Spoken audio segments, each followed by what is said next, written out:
Hello, I'm Dan Huckabee, and welcome to Understanding the Formula of Music. This video is to dispel the mysteries of music so that you can learn your instrument quickly and take charge of the direction you want to go in without being dependent on others for help. When I hear a new song on the radio as I'm driving in my car, I can tell you the chords to it as the song unfolds, just like magic, and I can go right home, get out my guitar, and play that song. I don't have to go search for it in a book or get a teacher to teach it to me. There'll always be a song that you can't find in sheet music, so you need to know enough about music to have it all in your head and your fingers. So if you like rock and roll, country, blues, swing, bluegrass, jazz, reggae, folk, or whatever, this program will teach you what music is made of, so you'll understand enough about it to be out of the dark. You'll probably be relieved to know that you don't need to take 4 years of college music theory to become great on your instrument. In fact, too much theory can take all the flavor and personality out of your style. But what we're going to cover in this program will be exactly what you need with none of the extra time-consuming filler. You may have grown up knowing a mechanical wizard or an electronic genius who seemed to be from another planet. Those guys were very popular when we had a problem with our radio or our lawnmower, and we figured they had natural talent that we just weren't born with. The truth is, the main thing they had was curiosity. That's the first thing I want you to develop. Don't be afraid to be curious. I'll be giving you lots of easy problems to solve, and you supply the curiosity. No matter what instrument you're going to be learning, guitar, saxophone, banjo, or whatever, I recommend that you acquisition a keyboard of some kind. A $39 one at the toy store, a used one in a garage sale, or a nice $99 one with electronic drummer patterns built in like the one I have here. If you can't afford one right now, don't worry, your instrument will be fine. I'm suggesting a keyboard because it's the best instrument to illustrate the patterns of music, because the piano is kind of a musical diagram in itself.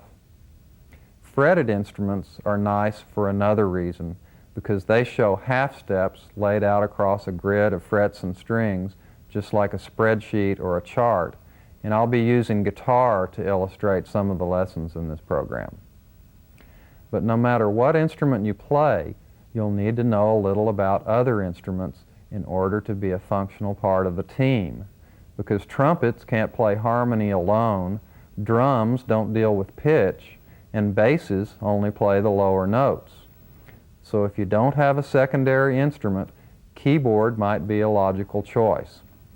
First of all, music is as simple and logical as first-grade arithmetic. So let me assure you that you're going to breeze through all these lessons with absolutely no problem.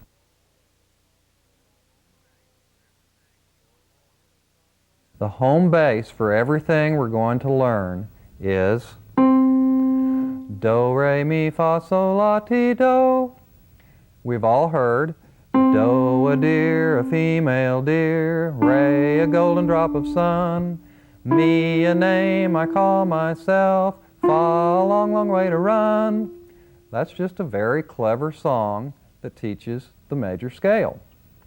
So everything we're going to learn is going to be taken straight from this do, re, mi thing we call the major scale. Okay, what's even easier than naming the notes do, re, mi is to number them.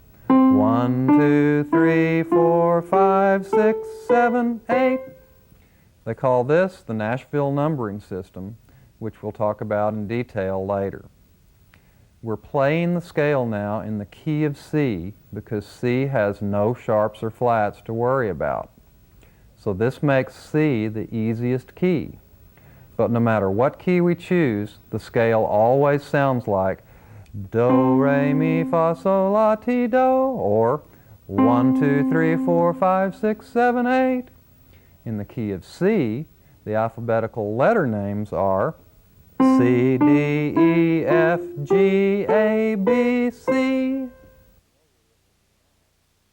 So if you're not already familiar with the piano, it's laid out with the white keys all the way across, one next to the other, but then it has these patterns of black keys sort of cut out and notched into the white keys. The black keys are arranged in 2s and 3s, and anywhere you have a white key immediately to the left of 2 black keys, that note is a C. The C nearest to the middle of the piano is the famous middle C, which is the main home bass position of the piano. Now, if the key of C is too high or too low for your voice or instrument, we can change to a lower or higher key. Yes, kids, if you don't know already, music comes in shoe sizes. That means that if you want to become a really good musician, you'll want to learn to play in all the different keys, and there's 12 in all. So let's just play all 12 now.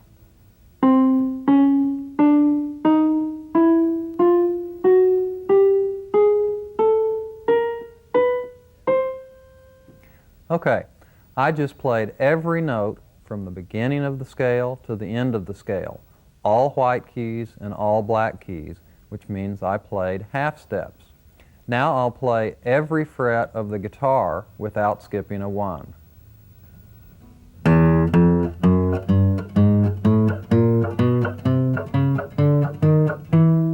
So on both piano and guitar, I just played half steps, which is the shortest distance in music. So when we play every note on the piano without skipping a single black key or white key, it's called a chromatic scale. And I'll guarantee you it's much easier to sing the Do, Re, Mi major scale than it is to sing this chromatic scale. Okay, the major scale is the main template that our music is based on. It's a specific pattern that's made up of a series of half steps and whole steps. A whole step is simply 2 half steps, or you might think of it as skipping a half step and playing every other half step rather than every half step. So the major scale is a specific combination of whole steps and half steps. It's got 5 whole steps and 2 half steps. It's easiest to remember that it's all whole steps except between 3 and 4 and 7 and 8, and these are half steps. So if you can remember where the 2 half steps are, then you can just put whole steps everywhere else. Now let's see what it looks like on guitar.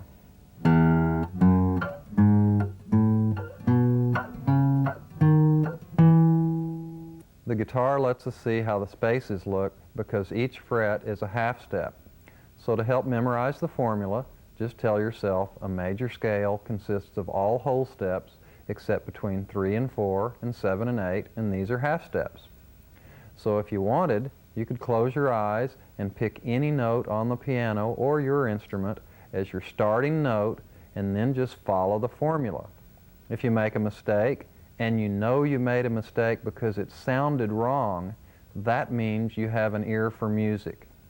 You know what a major scale sounds like, and if anyone tried to trick you by playing something wrong, you could catch them. Let's test you now.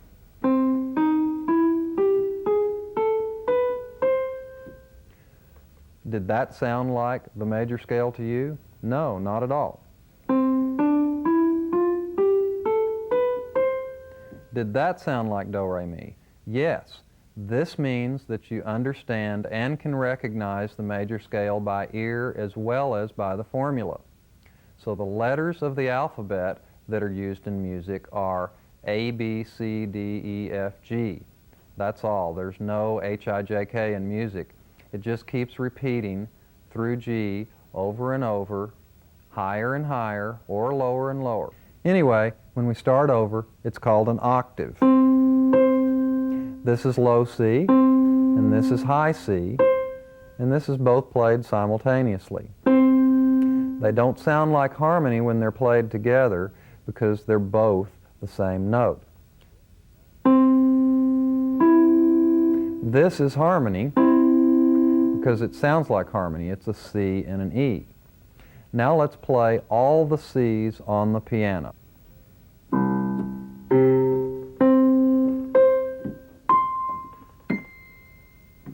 The reason they're all C is because they're all doublings of vibration. A high C vibrates twice as fast as a low C. When a man and a woman are standing next to each other at a ball game singing the national anthem, they're singing the same notes and they sound just alike, but they're really one or in some cases 2 octaves apart. So maybe we shouldn't use the number 8, just call it 1, 2, 3, 4, 5, 6, 7, 1, because the last note of a major scale is the same as the first, but in the next register higher. A C is a C, but it's just a higher C.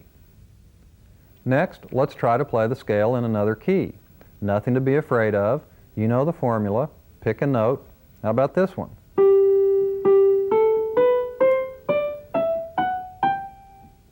So, 1 to 2 is a whole step, and then 2 to 3 is a whole step, 3 to 4, okay, there's that first little half step, 4 to 5 is a whole step, 5 to 6 is a whole step, 6 to 7 is a whole step, and then 7 to 8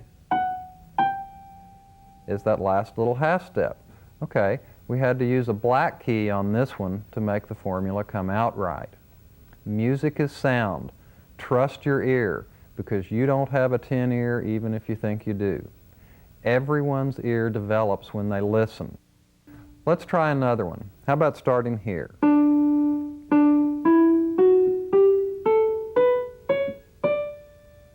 Now I have your first homework assignment. Try to pick out every major scale on the keyboard or on your instrument. So for the keyboard, you'll try to pick out the scale starting from every key on the piano, even starting from the black keys. So stop the tape now and turn it back on after you finish this assignment.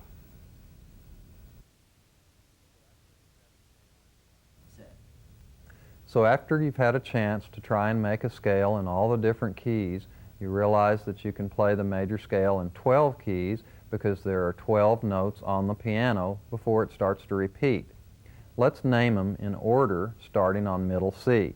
C, C sharp, D, D sharp, E, F, F sharp, G, G sharp, A sharp, B, C.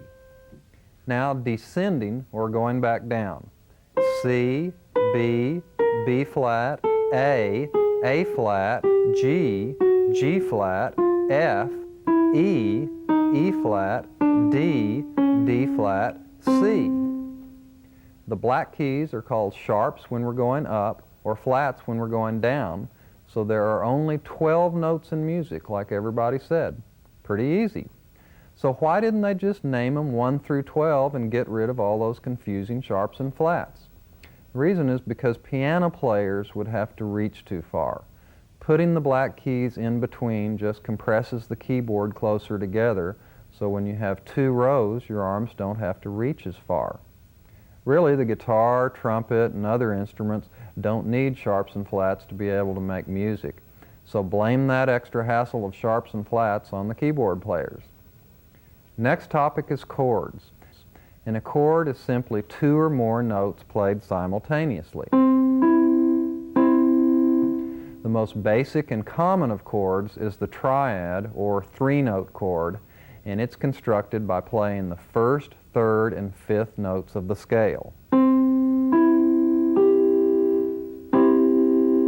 So all we're doing is skipping every other note of the scale.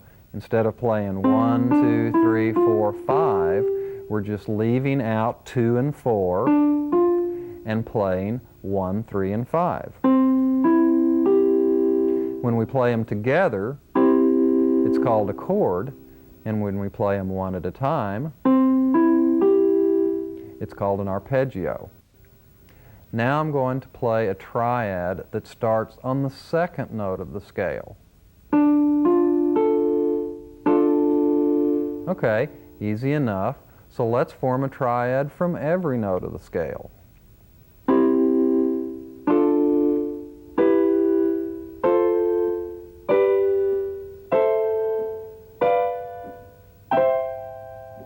Okay, we dissected the scale to see what its pattern was, so let's dissect the first chord. How many half steps are there from the first note to the second note? We have 1, 2, 3, 4. Now how many half steps are there from the second note to the third note? 1, 2, 3. So it has 4 half steps from the first note to the second, and it has only 3 half steps from the second note to the third. The distance of 4 half steps is called a major third, and the distance of 3 half steps is called a minor third. The names of these notes are C, E, and G. The scale numbers are 1, 3, and 5 because they were already numbered, and you could also call them Do, Mi, and So. Let's sing it. Do, Mi, So. Now let's sing it up and down like this. Do, mi, so, mi, do. Again. Do, mi, so, mi, do. Now let's sing it with numbers. 1, 3, 5, 3, 1. Now let's move on and play the triad constructed from the second tone of the scale. This sounds a little suspicious, so let's dissect it and see if we can figure out why it's sounding different. From the first tone to the second tone is 1, 2, 3 half steps, and from the second tone to the third tone is 1, 2, 3, 4 half steps. Hey, it's backwards. It goes 3 half steps, then 4 half steps, rather than 4 then 3, which means it goes minor third, then major third. So we could fix it by moving the middle note up 1 to the black key. So we were here, and now we can move it up 1 to here. Now that's 4 half steps, 1, 2, 3, 4, and then 3 half steps, 1, 2, 3, or major third, then minor third, like it's supposed to be. But the note that we fixed it with wasn't an option because it wasn't in the scale. We kind of strayed off the scale a little bit to fix it. Okay, you may already know that that weird chord we just played was a minor chord. And a minor chord is kind of a major chord that's been turned inside out. So the point is, the major scale automatically creates a series of chords that are a mixture of different types of chords. In other words, when you create triads exactly from the major scale, the result is a specific mixture of chords, and it goes like this. Major, minor, minor, major, major, minor, diminished, major. Whoa, what's a diminished chord? Okay, let's tear it apart and see. Remember, you got to be curious. From the first tone to the second tone is 1, 2, 3 half steps, and from the second tone to the third tone is 1, 2, 3 half steps. So that means it goes minor third, then minor third. Okay, that's a specific formula. That's the formula for a diminished chord. And we'll talk about what they're used for later, but for now, let's learn how to recognize the sound of these chords. The major chord sounds cheerful, happy, confident. The minor sounds sad, strange, or dark. And the diminished chord sounds a little uncertain, like it's really not satisfied where it is. We'll get more acquainted with these sounds as we go along. Okay, have you guessed what's next? Right, a chord that has 4 half steps from the first tone to the second, and then 4 half steps from the second tone to the third. In other words, major third, major third. It's called an augmented chord. But the major scale doesn't automatically create an augmented chord, so we'll talk more about augmented chords later. But for now, we've seen all possible combinations of triads: major, minor, diminished, and augmented. A major triad consists of the intervals major then minor. A minor triad consists of the intervals minor then major. A diminished triad consists of the intervals minor then minor, and an augmented triad consists of the intervals major then major. In other words, major minor, minor major, minor minor, major major. Let's see how the C chord sounds and looks when we alter it from major, minor, diminished, augmented.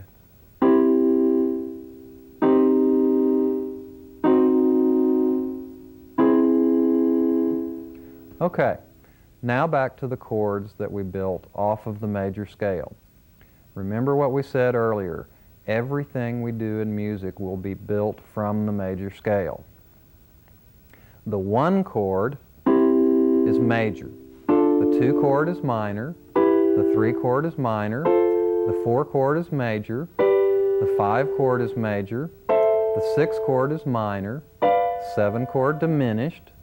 And finally, the 8 chord is the same chord as the 1 chord, only an octave higher. It's major. Okay, that's a lot to memorize, and the good news is there's an easy way to memorize it. There are 3 primary chords: the 1 chord, the 4 chord, and the 5 chord. 1, 4, 5. Their formal names are tonic, subdominant, and dominant.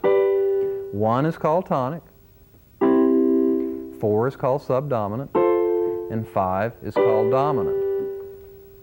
You don't have to memorize the names, but if you memorize the numbers, you'll know the Nashville numbering system. Okay, listen up, because this is probably the most important thing I'm going to say in this whole program. These 3 chords are the only chords used in most songs. That's right. It doesn't matter what style of music, most of our favorite songs only have these 3 chords in them, because most of the songs in the world are really simple. Musical snobs make fun of 1, 4, 5 songs. Oh, that's just a 3-chord song, or oh, that's just a 1, 4, 5 song. Don't be affected by peer pressure. You could be a professional musician and do very advanced things and never play anything but 1, 4, 5 songs. Here's a 1, 4, 5 song. Happy birthday to you, happy birthday to you, happy birthday dear Daniel, happy birthday to you. Now, we start off with the 1 chord. Happy birthday to, and then it goes to the 5 chord on you. Happy birthday, stays on the 5 chord, to, back to the 1 chord on you. You. Happy birthday, dear Daniel, on the 4 chord, back to 1 again. Happy birthday, 5, you. Now let's do it again, only this time we'll call out tonic, subdominant, and dominant. Happy tonic day to dominant, oh dominant to tonic. Happy tonic day to subdominant. Happy tonic day, dominant tonic. The order the chords come in is called the chord progression. So the chord progression to Happy Birthday is 1, 5, 1, 4, 1, 5, 1. Now there are many ways to mix up these 3 chords, and that helps make songs different from each other. But lots of songs, although the melodies are different, have these 3 chords in the very same order. And believe it or not, some songs even steal each other's melodies, and the only thing that's different is the lyrics. Let's sing it again, but this time I want you to think about the way the sound changes as I call out the chord numbers. Happy 1 day to 5. Happy 5, 5, 5, 1. Happy 1, 1, 1, 4. Happy 1, 1, 5, 1. Okay, let's try another song. Oh my darling, oh my darling, oh my darling Clementine, you are lost and gone forever, faithful sorrow Clementine. Okay, what was missing? Right, this song didn't have a 4-chord in it. As a matter of fact, lots of great songs only have 2 chords, and you guessed it, some songs only have 1 chord. Now let's do it again, listening to the chord changes. Oh my 1, oh my 1, oh my 1, 5, oh my 5, 1, oh my 5, 1. So the chord progression was 1, 5, 1, 5, 1. Usually when a song only has 2 chords, they will be 1 and 5. Okay, let's do another. Should old acquaintance be forgot and never brought to mind? Should old acquaintance be forgot in days of old lang syne? Now let's do it again, and as I call out the chords, see if you can guess the chord that's coming before I say it. Should 1, 1, 5, 5, and 1, 1, 4. Should 1, 1, 5, 5, and 4, 4, 1. Good job. Did you guess some of the chord changes right? If not, don't worry. It really takes more experience than just 3 songs before you master that skill. Anyway, those 3 chords are called the primary chords. 1 is the tonic, 4 is the subdominant, and 5 is the dominant. In the key of C, it would be C, F, and G. C is the 1 chord, F is the 4 chord, and G is the 5 chord. Now each of these chords is a musical device. In other words, each chord is used to perform a specific task in the structure of a song. Let's explore this situation a little. The 1 chord is the host. It's the home base. It's usually the first chord that's played, and it's nearly always the final chord that ends the song. It's the key the song is in. It starts and ends the scale, therefore it starts and ends the song. The 4 chord feels like a natural and comfortable place to go next after the 1. But it doesn't feel like it's taking you home. It really feels like you need to go a few other places before the song is going to feel complete and finished. The 5 chord feels like we're reaching the climax, and it's leading us home to the 1 chord. The reason I'm telling you all this is to help you learn to hear chords and to eventually be able to know the chords to a song by ear rather than having to look them up in a book every time you encounter a new song. It'd really be awful if we had to look up the definition to every word that somebody said to us before we could understand what they said. That'd be like trying to talk to someone who spoke a different language. But just think how good you're going to be able to speak this language after you've learned the chords to about 100 songs, like the ones in this program. Your intuition will be almost second nature. Let's do a few more familiar songs for practice. Be it ever so humble, there's no place like home. Da da da da da da da, there's no place like home. Now sing in the chord numbers. Da da 1 4 1 1 5 5 1. Be it 1 4 1 5 5 1.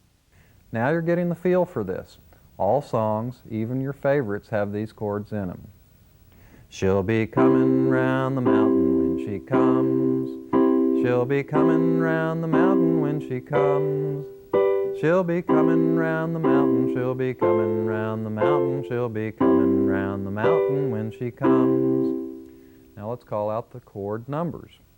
She'll be 1, 1, 1, 1, 1. She'll be 1, 1, 1, 1, 5. She'll be 1, 1, 1. She'll be 4, 4, 4. She'll be 1, 1, 5, 1. Same song again now, but this time let's call out tonic, subdominant, and dominant. She'll be tonic, tonic, tonic, tonic, tonic.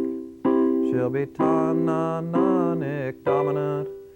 She'll be tonic, tonic, tonic. She'll be subdominant, subdominant, subdominant. She'll be tonic, tonic, dominant when she tonic. For he's a jolly good fellow, for he's a jolly good fellow, for he's a jolly good fellow, which nobody can deny. Okay, how about using the numbers? 4, 1, 1, 4, 1, 5, 5, 1, 1, 1, 1, 4, 4, which 1, 5, 1. So the chords we've been using, 1, 4, and 5, or tonic, subdominant, and dominant, are called the primary chords. The secondary chords are simply the rest of the chords that are left over from the chords that are built off of the major scale. So what's left is 2, 3, 6, and 7. Now, let's remember what we said about these chords a few minutes ago. The 2, 3, and 6 chords were all minor. We really should leave out that 7 chord because it's diminished, and diminished chords really aren't used very often. So we need to sing a few songs with the secondary chords now, but since so much music can be done with just the primary chords, we really should discuss melody a little bit now. So next, let's talk about the basic element of melody, the interval. We've already learned the interval of a half step and a whole step, a major third, a minor third, and an octave. But we just didn't call it an interval. So an interval is simply the distance from one note to the next. Big deal.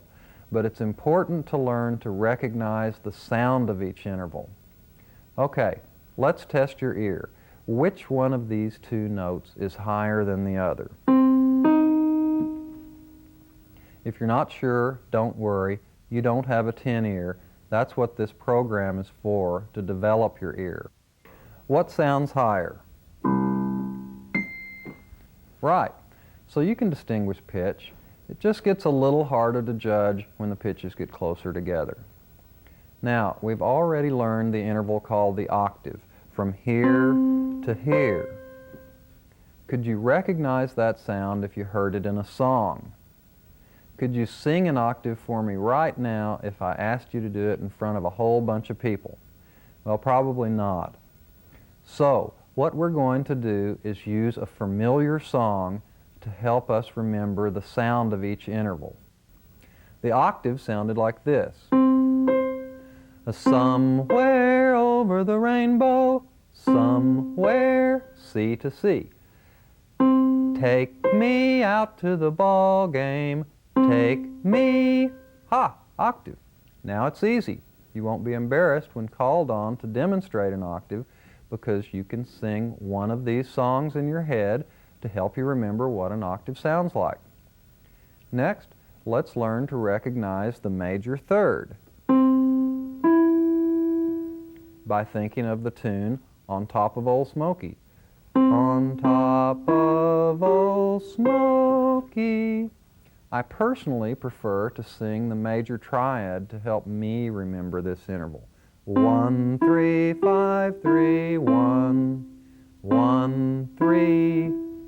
You could use the alphabet song for helping you to remember the perfect fifth. A, B, C, D, E, F, G. Let's learn another. From 1 to 4, this interval's distance is called a perfect fourth, from here to here. Listen to how far apart they sound. Oh, I've been working on the railroad. Over and over, back and forth, a perfect fourth. Now listen to this sound. It's called a major sixth because it's the distance from the first note to the sixth note of the scale. Does anything come to mind when you hear this?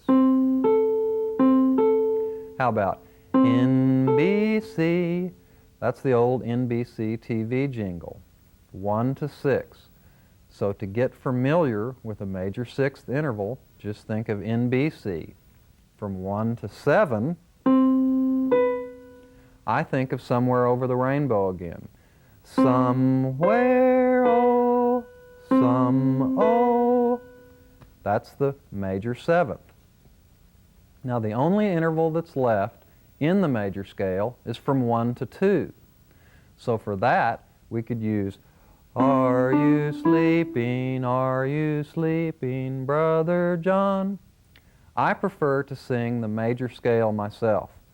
Do, re, mi, to remember this interval. So to review, we now have a memory aid for each interval's distance that's in the major scale. 1 to 2, 1 to 3, 1 to 4, 1 to 5, 1 to 6, 1 to 7, and 1 to 8. 1 to 2 was Are you sleeping? 1 to 3, On top of Old Smoky. 1 to 4, I've been working on the railroad. Oh, I've been. And then 1 to 5, the alphabet song. 1 to 6 would be NBC. 1 to 7 would be Somewhere Over the Rainbow. And then 1 to 8 would also be Somewhere Over the Rainbow or Take Me Out to the Ball Game. Okay, it's not important to me that you memorize the names of all these intervals. What is important is that you can hear something and find that something, whatever it was, on your instrument. Getting familiar with these intervals will help get you started. So let's do a test. What was that one?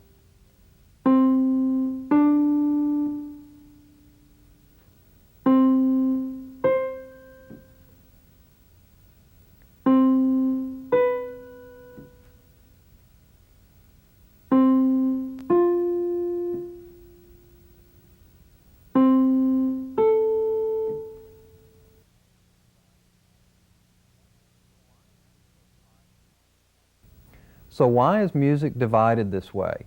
Why can't we divide the half step in half? Why can't we divide it into 64ths, like dividing an inch into 4ths, 16ths, 32nds, etc.? A ruler is divided into inches, but a meter is divided into centimeters. Why? Okay, let's just go back and learn a little music history, but just the basics, not a whole college semester. Many years ago, in a land far, far away, lived a young boy named Pythagoras. And he discovered that if you stretch a string real tight and pluck it, that it would sound real cool. Then he discovered that if you put your finger right in the perfect center point, that it would chime and vibrate twice as fast. So that's more or less how the octave was born. Now, for all I know, Fred Flintstone made the discovery and Pythagoras stole the idea and took all the credit. But from that point, the octave started getting subdivided into smaller and smaller pieces, and all the experimenting and developing was completed during the 17th century. And that's the musical scale and rules that we're still using today, European 17th century harmony rules. Another name for 17th century harmony rules is the Nashville numbering system. I would assume that there's probably a few other major recording centers like LA, New York, and London that probably get their feathers a little ruffled when Nashville takes the credit for this 400-year-old system. But for your purposes, don't worry, you won't have to learn a new musical vocabulary for every city on the globe. If you see any literature on the Nashville numbering system, It's nothing but normal school book music theory. The Nashville numbering system simply uses the scale and chord numbers rather than the alphabetical names. This makes more sense because it gives a structural identity to each chord, which is much more useful information for the musician. In other words, when we use the chord numbers, we're talking in a universal way. When we use the chord names, we're just talking about one isolated chord without any regard to its significance to the structure of the song. So you could say to the members of your baseball team, "Hi, I'm Bill," or you could say, "Hi, I'm the shortstop." But if you tell them what position you play, they'll know your function as a team member. In other words, if you say, "Hi, I'm a G chord," it's like, so what? But if you say, "Hi, I'm a dominant chord," or a 5 chord, you've told them what position you play in the song. Okay, back to the history lesson. While the Europeans were developing our musical system, the Eastern world was developing an entirely different system, and that's why Eastern music sounds, quote, out of tune to us Westerners. The truth is, if we never heard Western music and only Eastern music, you guessed it, Western music would sound out of tune to us. So the difference between our music and Eastern music is kind of like the difference between inches and centimeters. I wonder if they have a Hong Kong numbering system. Okay, our scale is called the tempered scale, and the half steps aren't exactly perfect divisions like on a ruler, and this causes some tuning problems. For example, the note between C and D is called C sharp in some keys and D flat in other keys. But C sharp and D flat are really not the same note, although there's only one black key that's used for both C sharp and D flat. Pianos are tuned to a compromise, so that black key is tuned halfway between where the perfectly tuned C sharp and D flat should be. Therefore, the piano is never perfectly in tune. The guitar is the same way. You may have noticed when your guitar sounds great while holding a G chord that when you change to D, it sounds a little out of tune. This you can blame on the tempered scale. And the best tuned guitar is one that's been compromised rather than perfected for a G chord at the expense of a D chord. The violin family has no preset frets like on a guitar and no pre-tuned keys like a piano. So you can adjust for every situation, literally tuning each note as you play. So the violin family are the only family of instruments that are capable of playing perfectly in tune. In other words, a violinist can put his fingers in a slightly different place for C sharp than for D flat. The bottom line, for regular folks like you and me, if it's not perfect, it's close enough for rock and roll. Okay, enough on the history lesson. Let's get back to learning music. The Tonight Show band has to be ready to play any song in any key at any time, even if they've never rehearsed it, and without reading off of sheet music. So what we're going to do now is try to pick out some simple melodies by trial and error.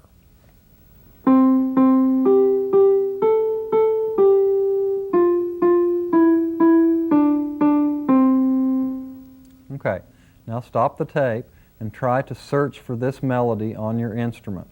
Remember, it's okay to make 100 mistakes. No matter how long it takes you, you'll eventually find it because you know it's wrong when it sounds wrong and it's right when it sounds right. Let's try another, but before we start, I'd like to give you a little trick that'll help you to get oriented to the key you intend to use. So before you start to figure out any melody, if you'll sing the major scale once, do, re, mi, fa, sol, la, ti, do, and then if you'll sing 1, 3, 5, 3, 1, 5, 1, it'll help you get your ear oriented to the key you intend to use. It's kind of like drinking iced tea after chewing bubble gum. Your musical taste buds may still have another taste left in them, and you need to kind of clear the old taste out of your mind and your ear to get reoriented.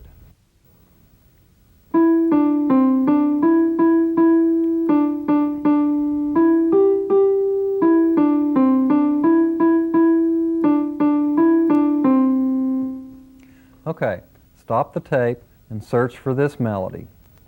So, how did you do? Not too good? If you gave up and couldn't find it at all, then you could try a different song or ask a friend for some help, because sometimes we just need someone to get us started and then we can take it from there.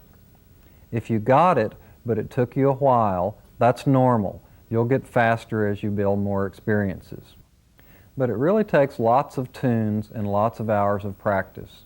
You'll really be amazed at the power you'll have by the time your list grows to 1,000. If you want, you could make it like a lifetime diary that you add to continually. Let's try another one.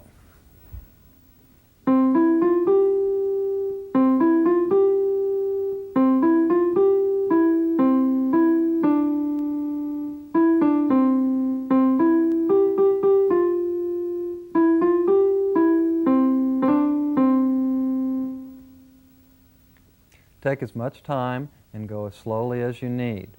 Okay, your homework assignment is to pick out 100 simple melodies in 1 week. Write the names of each down as a reward as you finish it. The toughest part of this assignment is to think of ideas, so here's a few suggestions. 1, Christmas songs, Silent Night, Jingle Bells, Deck the Halls, you can think of more. Patriotic songs, America the Beautiful, Star Spangled Banner, etc. TV melodies, soap commercials, situation comedy themes, cartoon songs, campfire songs, church hymns, songs your mother used to sing you, children's songs, song lists from books. Just copy down the titles you recognize from the table of contents of songbooks at the library. Remember, you're just looking for ideas of songs that you've heard all your life so you can pick them out by ear. If you can hum it, you need to be able to find it on your instrument. Eventually, you need to be able to play anything that you can hum without any searching, and the best way to achieve this is to keep building that list of songs that you pecked out by trial and error. Because over a period of time, each new tune that you add to that notch in your gun belt will gradually become easier and easier to figure out. Why? Because your ear muscles are getting bigger and bigger. Your fingers will gradually start becoming an extension of your ear. You'll be mastering a new language. Playing it on your instrument will be just as automatic and second nature as humming it. So far, we've been introduced to chords, scales, and intervals. So let's analyze how and why they fit together. Melody first, then chords, and then the most important part, how they fit together.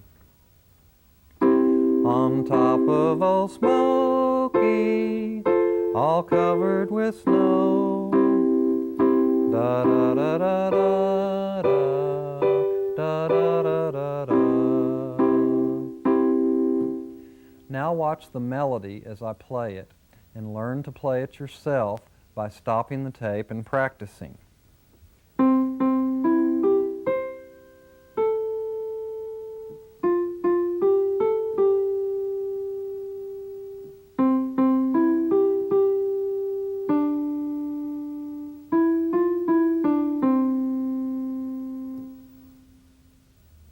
Okay, the first phrase is 1, 3, 5, 1, 6.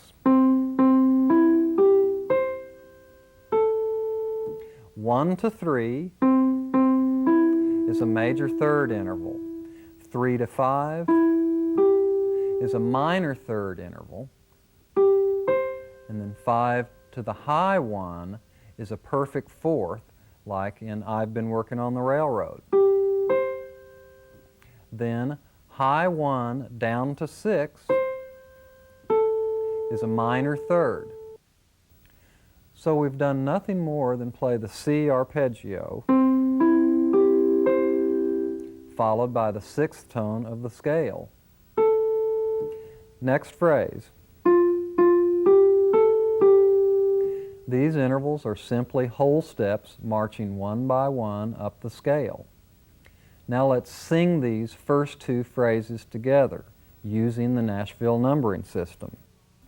1, 1, 3, 5, 1, 6, 4, 4, 5, 6, 5.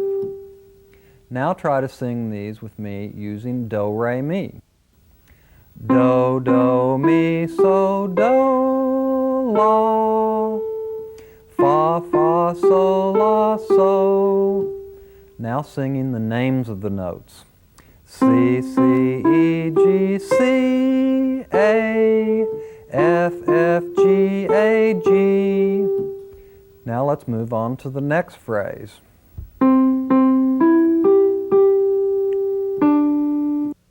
These intervals were the same as the first phrase, where we simply played the C arpeggio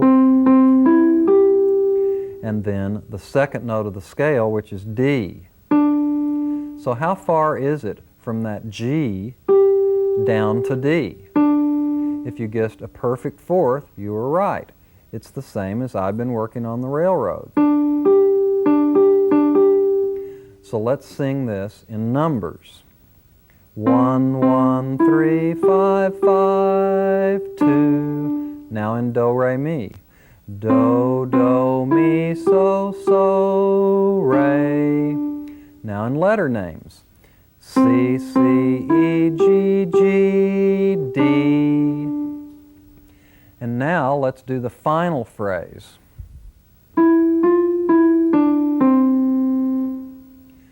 Three to 4 is a half step, then 4 back to 3 is another half step, then 3 to 2 is a whole step, and 2 to 1 is another whole step.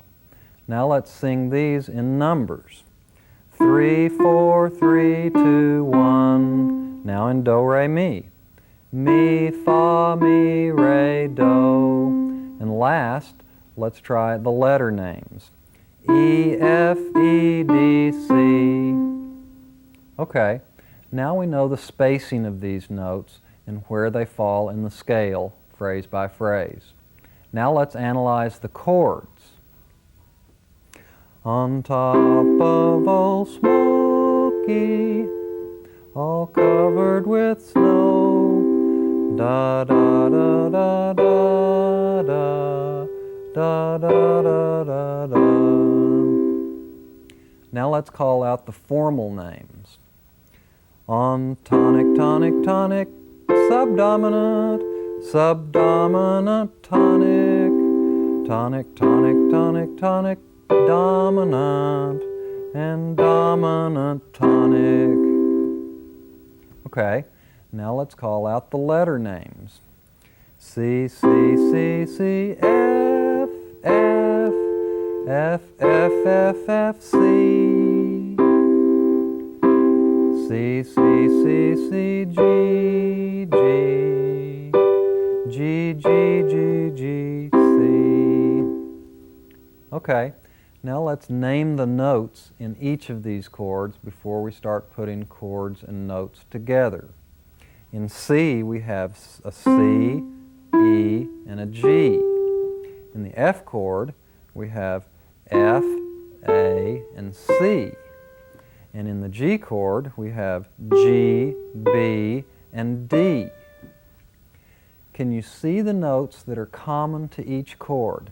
C chord and F chord both have C in common.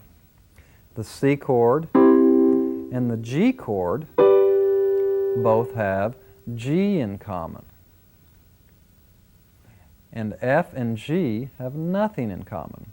So the song starts out on the C chord, while the melody simply hits the 3 notes that are in the C chord. So you can see that the song's melody and the chord are exactly the same. Next, the melody hits that high C note right as the chord changes to the F chord. So if we played the F chord, we see that the highest note in the chord is the same as the melody.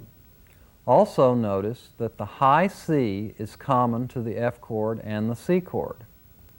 Now, while we stay on the F chord, the next note is A, which is the middle note in the F chord. Next, we start the second phrase. It starts with F twice, then G, which is not in the F chord. In fact, if we play that melody note while we play the F chord, it'll sound terrible. This G note is called a passing tone. It's not in the F chord. It sounds terrible when played with the F chord, but it works fine in the song because it goes by without pausing on the G note. Then we go to the A note, which is the middle note of the F chord, so it's okay. The very next thing that happens is the chord changes from F back to C as the melody hits a G note. This G note is the top note of the C chord that we've changed to, so it's legitimate. Now let's stop to catch our breath and see where we are. We've just finished the first half. We've hit a C chord and we've landed on the G melody note. Well, it feels pretty satisfying and secure to be back to the C chord, but the G note we ended on kind of leaves me feeling like the Ferris wheel has stopped at the top, and I really hope I don't get stuck up here all night. So ending this first half of the song on a high note tells the listener that it ain't over yet. So we start the next phrase.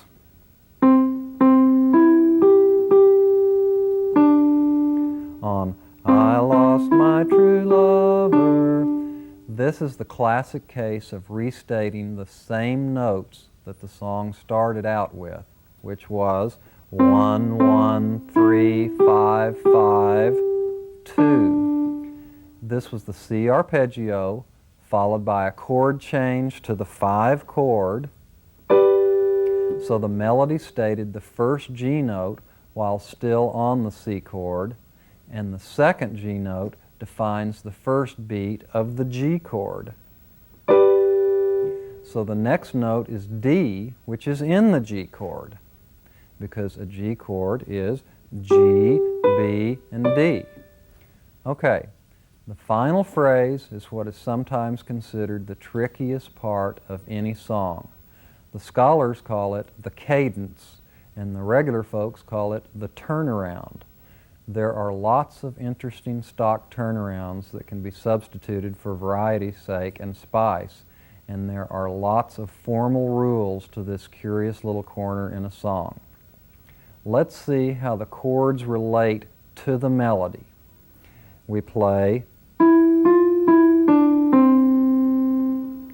We had rested kind of peacefully on that D note in that last phrase. Then we hit an E, which is a passing tone, then an F, which is the top note of the G dominant 7th chord. We'll be discussing this more later. Then that E passing tone again, coming back down, then D, which is the highest note of the G chord, and then the final C, which puts us safely back at the house. As a matter of fact, the last 4 notes just walked straight back home like a tired horse heading for the barn. So notice that the D note before the end was the last step in the descending scale before we finished on C. But it was also the highest note of the 5 chord before we changed chords back to C. La, la, la, la, la. Okay, that will show you the relationship between chords and melody. So when you think of melodies relating to chords, just think of skips and steps, or chord tones and passing tones. Every note is either going to be a chord tone or a passing tone, so there are only two possibilities for every note. If you care to analyze any more chord versus melody relationships like the one we just did, you'll probably discover that your time was well spent. There are 23 other songs in this program, and any one of them would be an excellent candidate for this exercise. So what do we really know so far? We know the primary chords, intervals, how to pick out simple melodies, and how they fit each other. So the logical next step is secondary chords. But we're not going to learn these quite yet because there's something else that gets used a little more often than secondary chords, and that's four-note chords. So far, all we've learned are triads, which are three-note chords. So let's add one more note to the end of the tonic chord.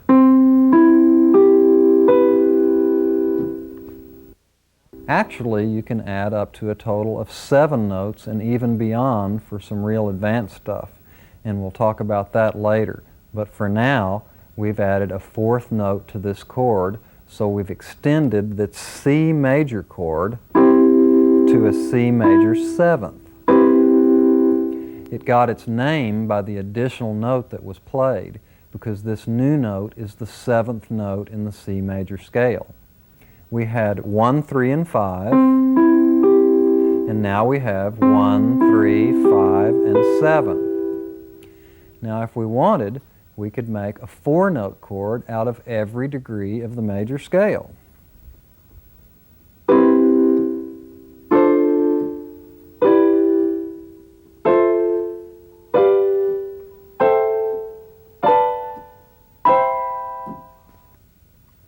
Now let's go to the 5 chord and let's add the additional note. Okay, there's a slight difference between the 4-note chord that I built from the 1 and the 4-note chord that I built from the 5. Can you figure out the difference?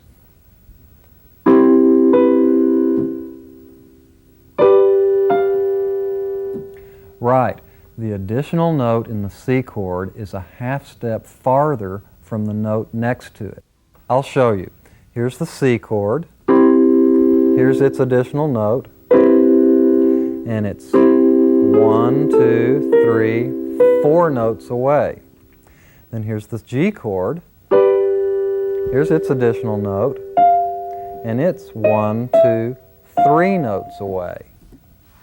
Since the scale has half steps and whole steps in irregular places, nothing works out exactly the same when we build ideas. Anyway, when you build a 4-note chord from the 5 chord of any major scale, it's called a dominant 7th chord. If you wanted to make the tonic chord into a dominant 7th type chord, you'd have to cheat by lowering the last note a half step. Here's the tonic. Here's the additional note, and we'd have to bring it to here. In other words, you have to use a black key that's not from the scale. The point is, if you build a 4-note chord from the first note of the scale, it'll automatically give you a major 7th type chord. But if you build a 4-note chord from the 5th note of the scale, it'll automatically give you a chord that is referred to as a dominant 7th type chord. So the distance from the 3rd note to the 4th note will be either a major 3rd or a minor 3rd, just like we learned in triads. If it's a major 3rd, the chord will be called a major 7th. If it's a minor 3rd, the chord will be called a dominant 7th. Some people call the dominant 7th a flatted 7th for obvious reasons, but most people just say 7th when referring to a dominant 7th.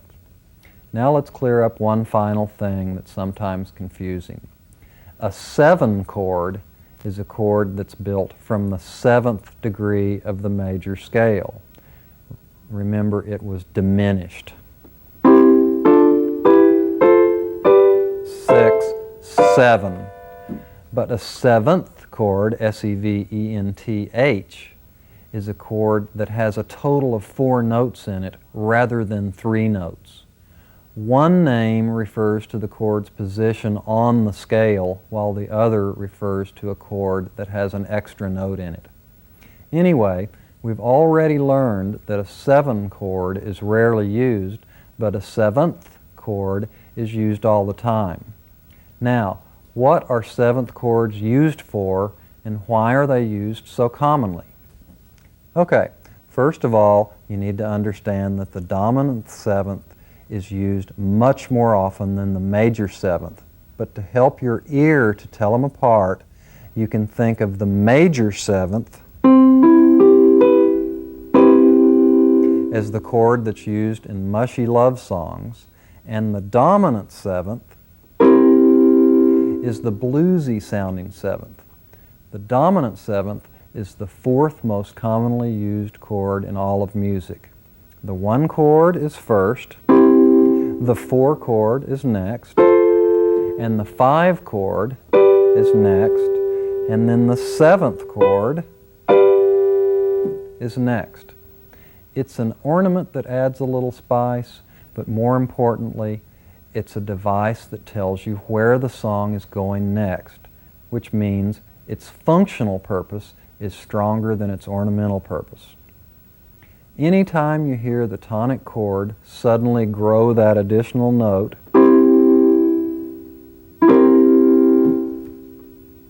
it means the next chord coming up will be the subdominant chord. The tonic goes to the subdominant chord more often than any other chord anyway, but when that additional little note sneaks in, making it a 7th chord, it means the next chord is positively going to be the 4 chord. So really, we're not talking about a special chord called a dominant 7th. We're talking about adding another note to a tonic chord, making it a 7th chord to indicate that we intend to go to a subdominant next. Why? Because the flatted 7th note is a leading tone that's designed to lead us the distance of a 4th. So here we have 1, 7, 4. Now the next little trick to know is that when you go from the dominant chord back to the tonic chord, you can add a 7th to indicate the next chord coming up will be the tonic. Here's the 5 chord, 5, 7, back to 1 again. Why? Because the dominant chord is a device that usually leads you the distance of a 4th. It's the distance of a 4th when we go from the 1 chord to the 4 chord. And it's interesting that it's also the distance of a 4th when we go from the 5 chord back to the 1 chord again. So if you make the dominant chord into a dominant 7th chord, you will know definitely that the next chord will be the tonic. So here we have 1, 7, 4, and then we have 5, 7, back to 1. Let's use it in Happy Birthday, because when you see it in a song, it's really easy to understand. Happy birthday to you, happy birthday to you, happy birthday dear La La, happy birthday to you. Now, how about an Auld Lang Syne? Should old acquaintance be forgot and never brought to mind? Should old acquaintance da da da and da da da lang syne. So now we're building you up a bag of tricks in the order of how commonly you'll be using these tricks in the real world. Take note that it's improper to turn a subdominant chord into a 4-note chord as a movement indicator, but it is okay if it's used as an ornament. So now let's move on to the family of chords that I call the secondary chords. These are simply the three minor chords that are created from the major scale. These are 2, 3, and 6. And they're all minor chords. Here's 1, 4, and 5, and then the minor chords 2, 3, and 6. Now let's look at all 7 framework chords on the guitar in the key of G.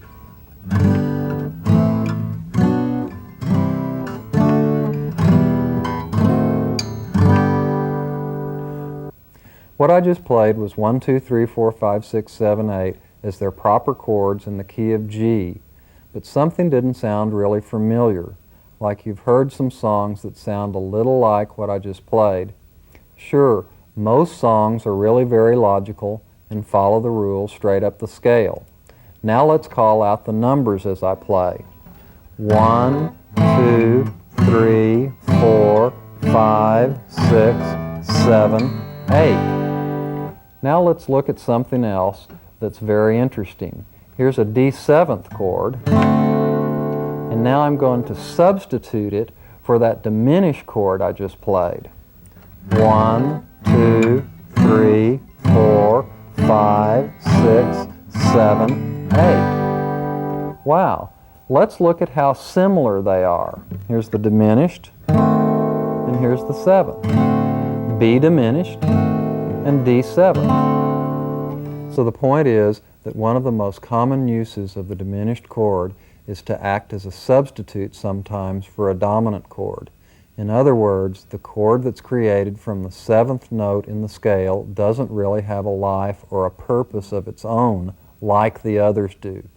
1, 4, and 5 are really important backbone structural chords. 2, 3, and 6 have their own special identities as secondary chords, but the 7 is really just used as a substitute for various purposes. As a matter of fact, the augmented chord is used in much the same way as the diminished. Okay, the most widely used of the 3 secondary chords is the 6th chord. It's also known as the relative minor because it's related to the tonic. In fact, if you played all the white keys starting with the 6th tone of the C scale, you would have the A minor scale.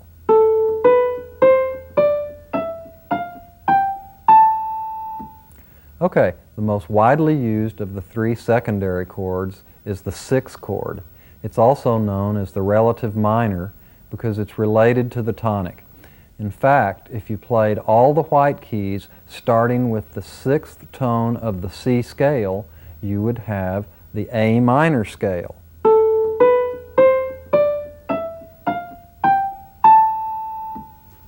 Every major scale has a relative minor which starts from the 6th note of its major, and every major chord has its relative minor chord, which is the chord created from the 6th note of the scale. So the 6th chord is more widely used than the 2 chord and the 3 chord. So before we learn a tune using the relative minor chord, I think we'd understand it better if we learned the relative minor scale first. So if we go to the 6th note of the C scale and play 8 white keys,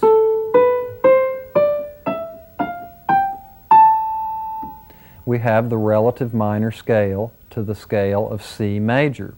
The first note is A, so it's called A minor. The half steps are between 2 and 3 and 5 and 6, so this is the formula for a minor scale. It's considered the relative minor to C major because it has 0 sharps or flats, just like C major. So naturally, the A minor chord is also the relative minor to the C major chord. The C chord consists of C, E, and G. The A minor chord consists of A, C, and E. So C and E are common to both chords. Let's do a tune that uses the 6th chord or a relative minor.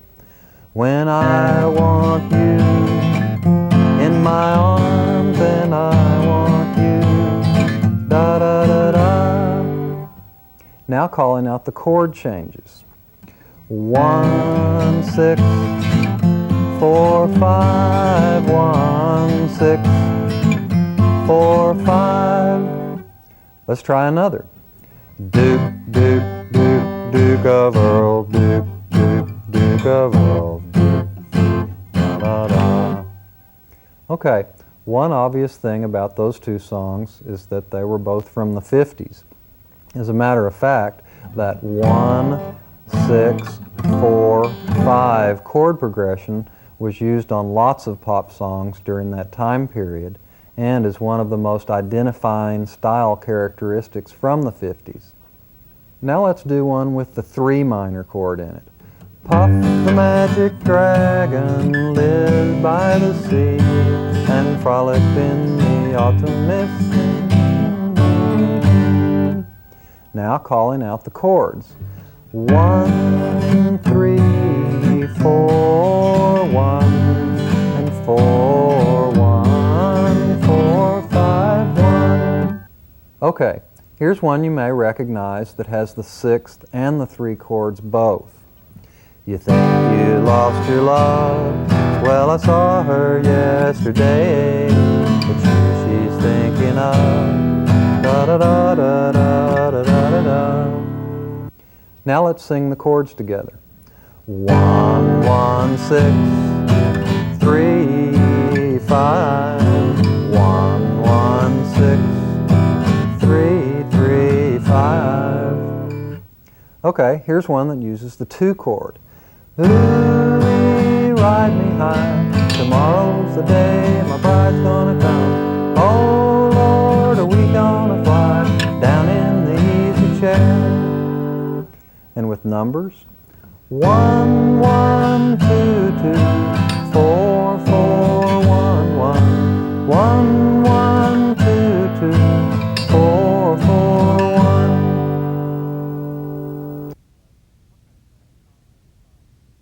Okay, the next concept we need to discuss is a thing called the 5 of 5.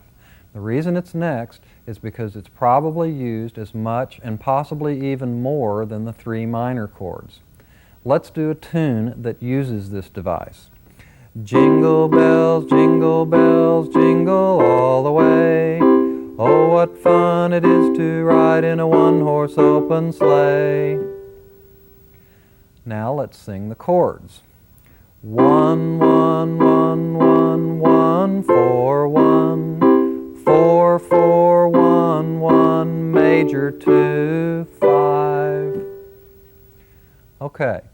You've heard that sound before, and it really gets your attention. The reason is the song sort of feels like it changes keys at this point. So whenever we change keys to the key created by the 5 chord, we then can go to its 5 chord, so the new chord is called the 5 of 5. So in the key of C, we just played a D major chord. In the key of C, it's supposed to be minor because it's the chord that's created from the 2nd note of the C scale. So our excuse for breaking the rules was that we didn't play a 2 chord at all. We simply changed keys right in the middle of the song. We changed from the key of C to the key of G. Well, D is the 5 or dominant chord when we're in the key of G. Therefore, we didn't cheat. And anyway, doesn't Jingle Bells sort of sound like it shifts gears when it hits the D major? Kind of like it just lifted up to the 2nd floor? Okay, so let's do another classic 5 of 5. Oh, I've been working on the railroad all the livelong day. I've been working on the railroad just to pass the time away. So the chords are 1, 1, 1, 1, 4, 4, 1, 1, 1, 1, 1, 1, 2 major 5. So it's probably easier to call it 2 major than 5 of 5, but the main thing is to understand where it came from, to think of it as a key change, and to recognize its sound when you hear it in a song that uses it. Let's do another example. Puff the magic dragon lived by the sea and frolicked in the autumn mist in a land called Honolulu. Ha! Now you know I cheated you. I left out the 5 of 5 last time to save it for this lesson. Let's sing the chords. 1, 1, 3, 4, 1, 4, 1, 2 major 5. Now let's see what it would be like if we didn't change the 2 to major and just left it minor. Jingle bells, jingle all the way. Oh, what fun it is to ride in a one-horse open sleigh. Wow, that sounds like a soda pop that's lost its carbonation. Now let's do it using the 5 of 5 like it's supposed to be, and note how the device makes it feel like the song really gets a lift. Jingle bells, jingle all the way. Oh, what fun it is to ride in a one-horse open sleigh. Another really important thing to note about the 5 of 5 is that it's always followed by a regular 5 chord, which is the distance of a fourth. And whenever you move the distance of a fourth, what happens? That's right. You can use the 4-note chord that we call the dominant 7th. So we've made a little circle of fourths. Major 2, 5, and back to 1 again. Okay, a little footnote here. Anytime you see a sharp symbol or a flat symbol or a natural symbol in front of a note in the body of a piece of sheet music, it's there to indicate that a note is supposed to be altered. In other words, it's not the way it should be played according to the key or the do-re-mi scale. The musical term for this symbol is accidental. And just to help you understand music, I've always been opposed to the term accidental because the note has actually been altered intentionally. It's absolutely no accident. So I'd personally rather they used a different term, like maybe special or an infrequent or something, because it's anything but an accident. The most common accidentals occur because this 5 of 5 device happens. Before we go any farther, let's take a minute to list the tricks that we've learned so far. Number 1, the primary chords, or 1-4-5 chord progressions, how to use them, what each chord's importance is in the song, and how to identify each chord. Number 2, 7th chords, how to use them and their importance. Number 3, the secondary chords, or you might say the primary minor chords, how to use and identify them. Number 4, the 5 of 5 chord, using it, identifying it, and using it as a 7th chord. Once more, that's primary chords, 7th chords, minor chords, and 5 of 5. I'd have to say that with a package like that, you could enjoy a lifetime of music and never run out of new adventures. But I wouldn't feel like you'd be ready to face the world without one more little ingredient, and that's the blues. Blues is used in country, rock, jazz, bluegrass, folk, swing, and just about anything you could name. To recognize sound flavors, we described a major chord as happy, a minor chord as sad, so let's describe the blues as a lazy sound. It's literally playing a note a half step lower simply because the proper note would be too much effort to reach. But the resulting flavor is quite tasty. First of all, we need to learn the blues scale, which is called the pentatonic scale.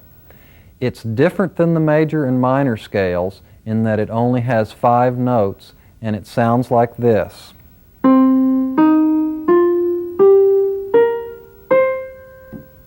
it uses 1, it skips the 2 and goes to the flatted 3, then the 4, the 5, it skips the 6 and goes to the flatted 7th, and then the 1 again. There are many other variations on the blues scale, but we'll call this the primary blues scale for the sake of this lesson. We're including the blues at this point because I'm considering it the next most commonly encountered device that you could expect to run into in your musical odyssey. The interesting thing about the blues scale is that you can randomly mess around the notes of the scale while the chord progression is being played, and the result will sound like an acceptable solo. In other words, you don't have to know what you're doing because each note of the scale bears some kind of special relationship to each different chord in the song, so whatever note you happen to hit will sound like you meant to do that. So here's the notes we're going to use. Find these on your sax, mandolin, or whatever, and mark them with stick-on dots if you want to, like I have. And here's the accompanying chords.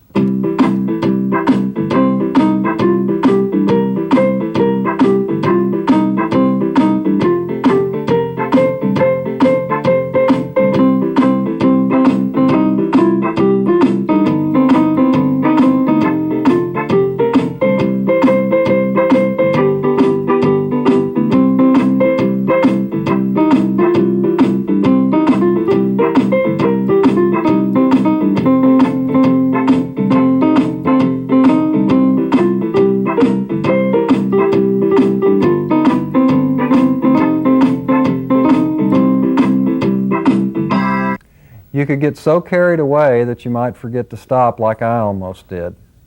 Now, after you gain more experience, you'll hit notes that you really meant to hit, but the point is that you can experiment with no experience and never hit a wrong note. It's a lot of fun, and as you go along, you'll see your own style and ideas start to develop, but most importantly, you'll begin to recognize bits and pieces of what the big guys are doing when you start listening to them.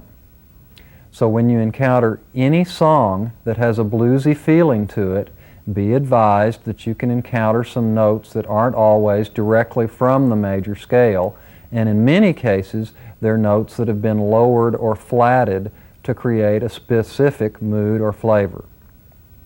Next, we're going to talk about chords that have more than just 3 notes in them. We saw earlier that we created a chord by playing every other note of the scale. Then we did the same thing, but extended the chord by adding one more note, totaling 4. So now let's play those 4. And add another. This will give us a 5-note chord. Okay, let's play those 5 and add another. Now we have 6 and another 7. And if we add one more, we've repeated the C, so that's not really another note. It's just a repeat of what we already had. So you can now see that the biggest chord we can make with our formula is a 7-note chord. Now, in order to make these extended chords, we're going to have to extend the scale as well. So let's count out a 2-octave scale. 1, 2, 3, 4, 5, 6, 7, 8, 9, 10, 11, 12, 13, 14, 15. So we already learned that the 4-note chord is called a 7th chord. So the 5-note chord is called a 9th chord. Let's add another. And it's called an 11th chord. And if we add still another, it's called a 13th chord. So now, just for review, let's name every chord we've learned. Major, minor, diminished, augmented, major 7th, dominant 7th, 9th, 11th, 13th. So do you think you could recognize these by their sound if you heard them played somewhere? Okay, maybe. Do you think you could recognize salt, pepper, sugar, or onion if you were blindfolded? Yes, definitely. They're all real familiar. So let's start getting familiar with these musical flavors. Major sounds happy, strong, proud, military, good posture, positive. Minor sounds sad, eerie, spooky, moody, worried, melancholy, depressed. Diminished sounds insecure, what's about to happen, what's behind that door, something that's coming and I don't know what. Augmented, unstable, confused, can't stay here long, about to go somewhere. Major seventh. More notes in this one. I think of love songs. If you write a song about your girlfriend and call it Darla, you'll use a lot of these chords. Dominant seventh. I think of the blues, or I think that it's telling me that the next chord is going to be the distance of the fourth away. That's the ninth chord. I think of R&B, rhythm and blues songs, because that's such a popular R&B guitar chord. And then the 11th, I think of jazz. And then the 13th,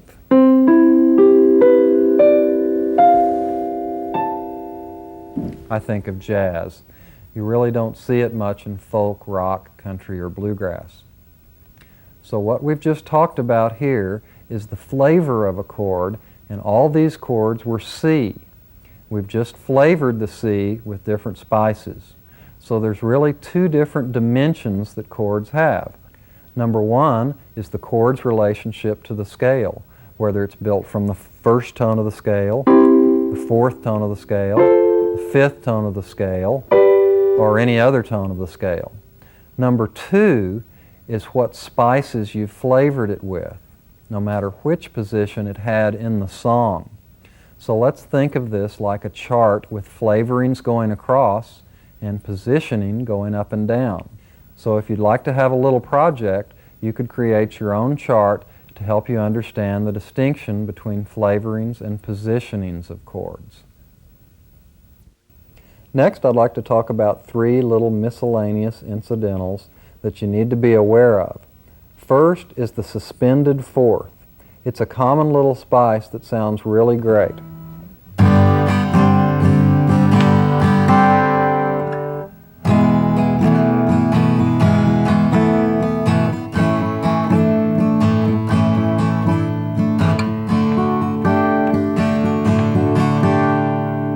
This little idea is in lots of songs by the Byrds, the Beatles, Bob Dylan, the Eagles, and lots of other people. What it is just playing a major chord and throwing in a 4 to replace the 3 to create a little tension. When you let go of the tension, leaving the major chord by itself, it's kind of a relief to get back to normal, because it's such a hanging kind of a thing, and that's why they call it a suspension. It's kind of like hinting at a subdominant chord without actually changing to it. So there's a ghost of the 4 chord in the 1 chord. By the way, it's usually only used in a tonic chord. Next is the 6th chord.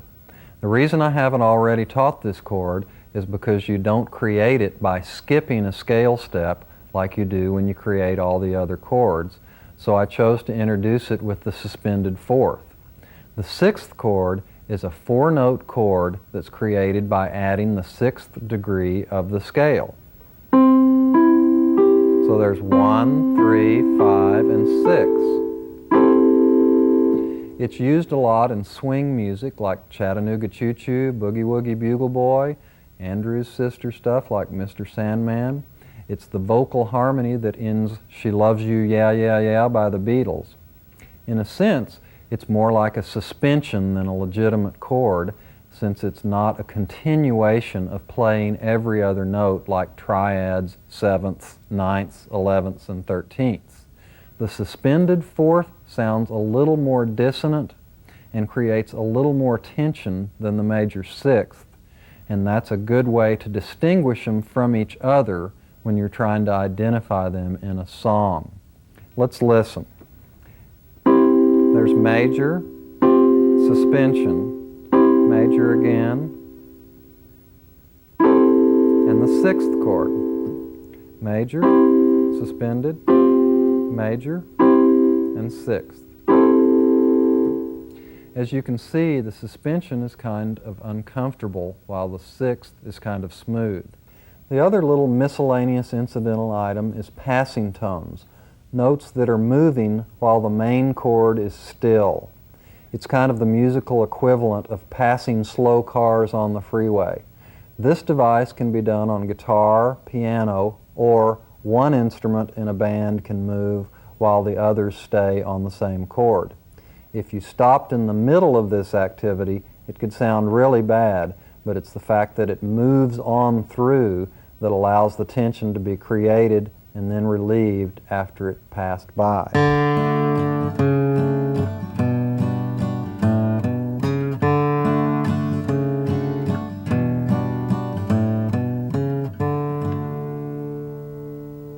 As you can hear, it kind of hints at a chord change without really changing, just like the suspended fourth. So be aware that just because you hear movement doesn't always mean that chords are changing. Okay, now that we've added the sixth and suspended chords to our bag of spices, let's play a C chord and flavor it in all the ways we've discussed.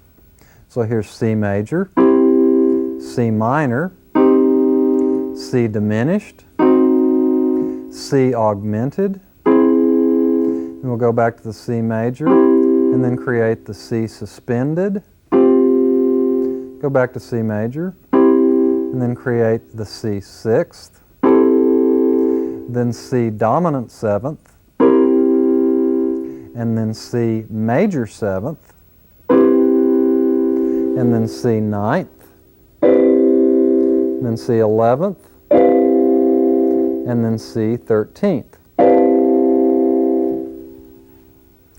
Okay, don't worry about feeling responsible for being able to identify all these chords. I just wanted you to have a look at all these ways of altering one chord and to see all the ways it could be spiced. Believe it or not, there are still more ways than these. They won't be covered in this program, but if you choose to go farther with music theory in the future, it does go beyond this point. Okay, next in order of importance is this deal we talked about earlier, the 5 of 5. As you may recall, we took the 2 chord that was supposed to be minor and made it major. Our excuse was to call it the 5 of 5. So what's our excuse to turn the other 2 minor chords into majors? Well, let's look at it. If we turned the relative minor, which is the 6th chord, into a major chord, it would literally be the 5 of 5 of 5. And if we took the 3 chord and changed it from minor to major, it would literally be the 5 of 5 of 5 of 5. Now, this is really kind of ridiculous. It's kind of like saying my great-great-great-great-grandfather. But let's look at it on the keyboard just to see if it's true. Here's a C chord, and its 5 is G. So we already learned that the G's 5 is D. Okay, the 5 chord of D is A, which is normally minor. And then the 5 chord of A, 5 away from A, is E, which is normally minor. So we've literally changed all of the minor chords in the key of C into major chords. D is the 5 of 5, A is the 5 of 5 of 5, and E is literally the 5 of 5 of 5 of 5. So I bet you'd like to hear a song that uses these chords. Okay, how about this one? Let me be your salty dog, or I won't be your man at all. Honey, let me be your salty dog. So the chord progression here is 1, 6, 2 major, 5, 5, 1. Or to be politically correct, 1, 5 of 5 of 5, 5 of 5, then a regular 5, and then 1 again. Now that's obviously real confusing, so for practical purposes we could just say 1, 6, 2, 5, 1. I really just wanted you to understand that we've learned our first song that uses a 6 chord that's major instead of minor. And what's really important is that you can recognize its personality when you hear it used in a song. Let's do another. You can get anything you want at Alice's restaurant. Okay, so this also uses the major 2 and the major 6, and it goes 1, 6, 2, 5, 1. And since each moves the distance of a fourth, we could play C, A7, D7, G, and then back to C. How about one with a major 3 in it? Abilene, Abilene, prettiest town I've ever seen. Women there don't treat you mean in Abilene.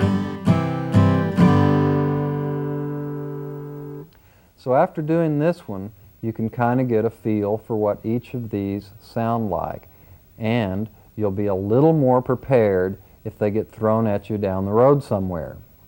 What helps me to recognize these 3 chords is I think of them as the ragtime sounding chords because they're used in ragtime music so commonly. Also, another way to associate these is by simply being familiar with the sound of the circle of fourths.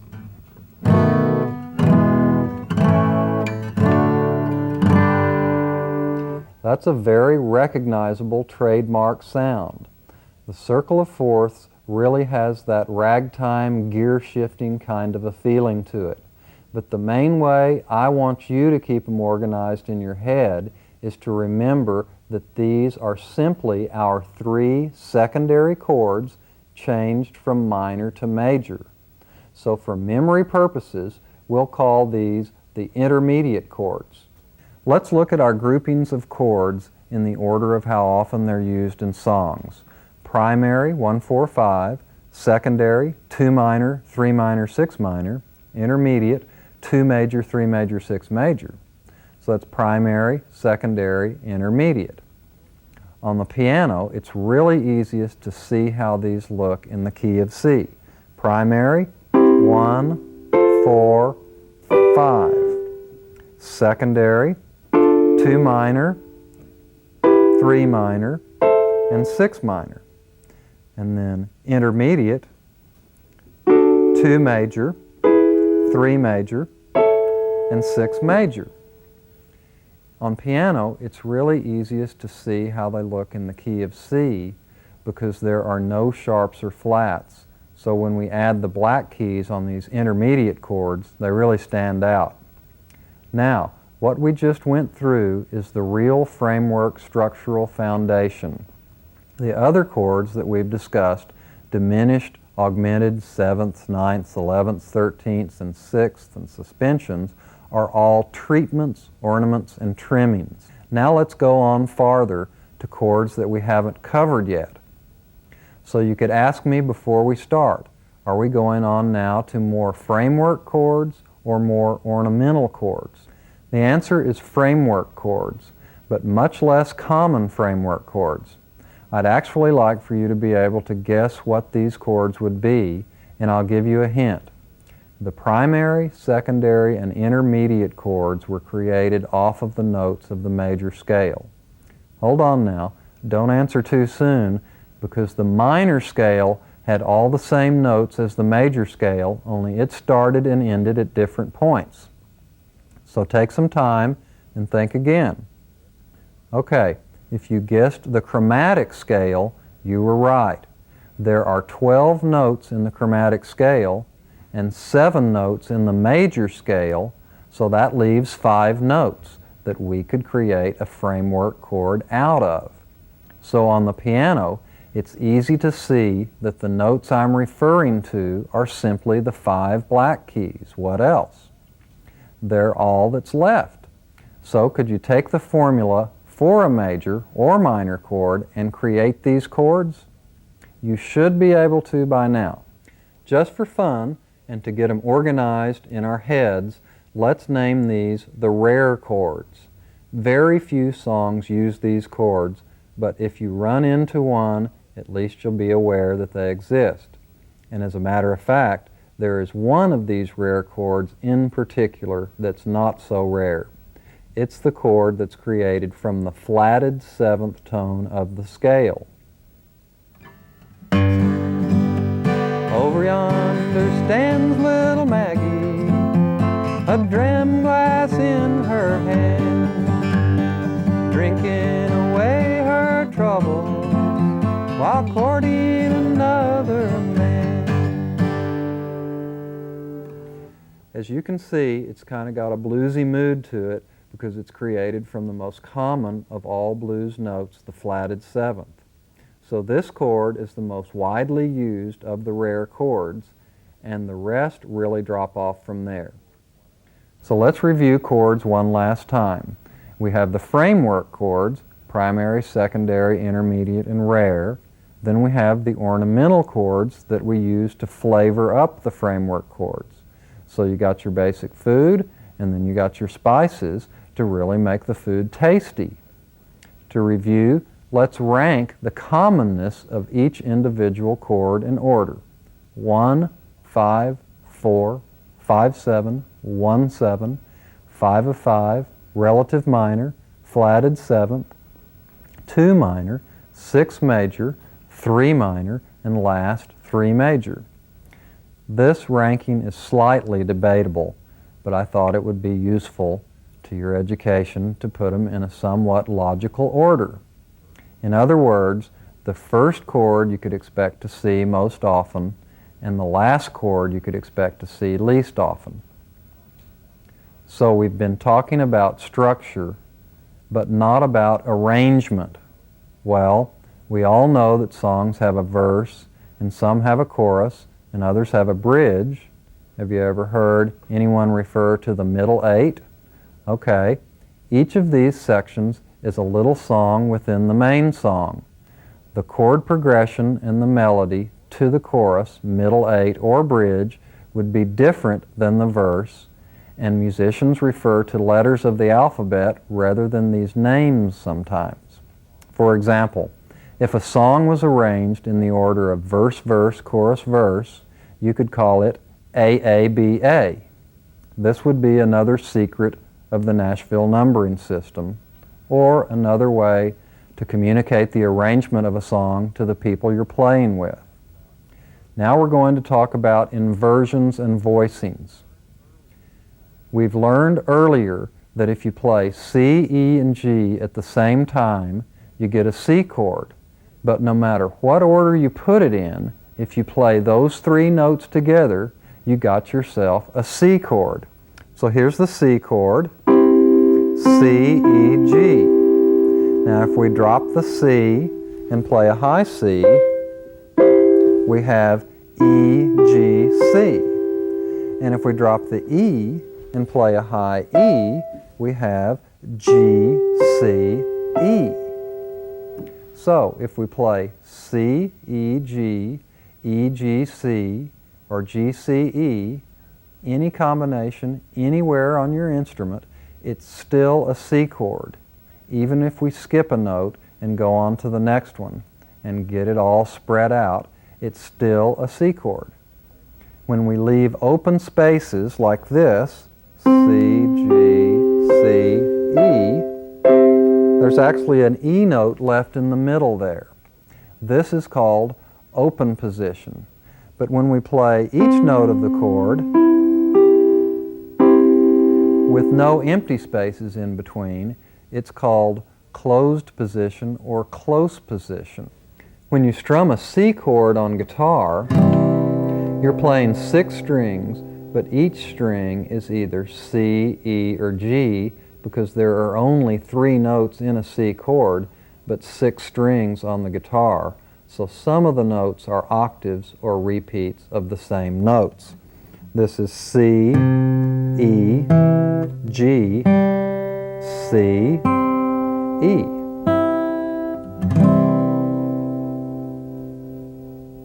So we have a choice as to which note to put on top, which note to put on the bottom, and which note to put in the middle. This choice is called voicing. If you've ever heard of what they call 4-part harmony, the bass note will always be the same as one of the other 3. The top note is referred to as the soprano, the next to the top is the tenor, then the baritone, and then the lowest is called the bass. So here's soprano, tenor, baritone, and then bass. If 1 is in the bass, the chord is referred to as a first position chord. And that's like the one we just played. If 3 is in the bass, it's referred to as a second position chord. And if 5 is in the bass, it's referred to as a third position chord. So if someone asks you what voicing you use, you could say, I played a third position C chord, or you could say, I put a 5 in the bass. In most popular and informal styles of music, no one really cares how you voice your chords. Everyone just does their own thing. I just don't want you to find a G in the bass sometime and naturally be expecting the chord to be a G chord, because you can usually count on 1 to be in the bass, but not always. Next is a thing called the circle of fifths. In music as in life, what goes around comes around. If you played the simple C scale, which doesn't have any sharps or flats, and then went to the 5th note of the C scale and started a new scale there at that G note, you would discover that G has 1 sharp. You would also discover that the sharp or black key was the 7th note of the scale.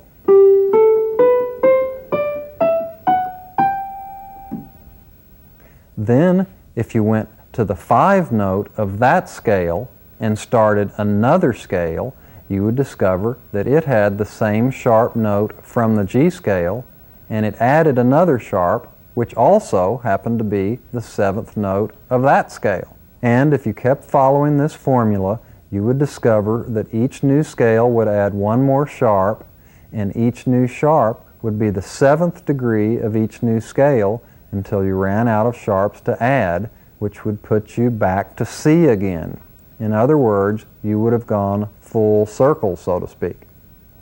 So if I named all the major scales, I'd name them in order of what they call the circle of fifths. C, G, D, A, E, B, F sharp, C sharp, G sharp, D sharp, A sharp, E sharp. Oops, not E sharp. There is no E sharp because there's no black key between E and F. So the next scale is F, which, if you follow the formula, you'll discover that the key of F has 1 black key, which is called B flat rather than A sharp. So that's all 12 of the major scales. But when you're in a flat key, you guessed it, any black key can be called flat or sharp, so there are 5 keys that could theoretically be named flat or sharp, simply because there are a total of 5 black keys on the piano.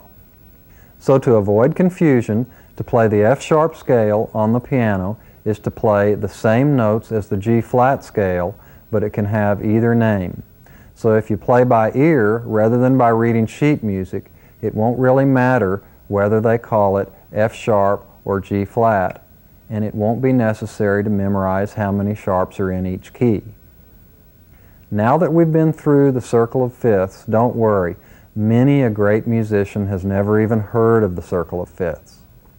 Now, keep in mind that if you went through the circle of fifths backwards, you'd have the circle of fourths. And the circle of fourths is the direction that's used in songs, as we've seen earlier. So to keep from getting confused, you could think of it as fourths clockwise and fifths counterclockwise. Next, I'd like to talk about perfect pitch. It's a term you've probably heard before, and it's considered to be the ability to call a note out of thin air without hearing any reference note. So if I said, "Sing me a C," you'd be able to sing a C, and it would be in tune with standard pitch. Sort of like having a tuning fork permanently implanted in your head that you can turn on at will. When I was in college, I had a friend who could tell if our band tuned to each other or to a perfect tuning fork. She said that she had a constant tuning fork ringing in her ears and that it was a real annoyance at times. I thought of her as a kind of musical genius, so maybe you've had a friend like mine or heard similar stories. Anyway, I believe that perfect pitch can be developed, and I'm going to give you my theory on the subject. First of all, to develop perfect pitch, you need to have already mastered a thing called relative pitch, which is the ability to sing any note after being given a reference note as a starting point. So if I played middle C and asked you to sing a G, you could think of a pitch that's a fifth above C and sing it. La. If you succeeded, you could say that you had relative pitch. So relative pitch is what we've been working on all along in this program. It's the ability to hear the distance from one note to the other. Most all accomplished musicians have relative pitch, even if they never really thought about it. But perfect pitch is a trickier matter. It involves pitch memory, one step beyond relative pitch. So, can you remember exactly how high or low a note was? I believe you can. If I played a C for you on the piano, could you sing it right back to me? Yes. Could you sing it back to me if you waited 5 seconds? Probably.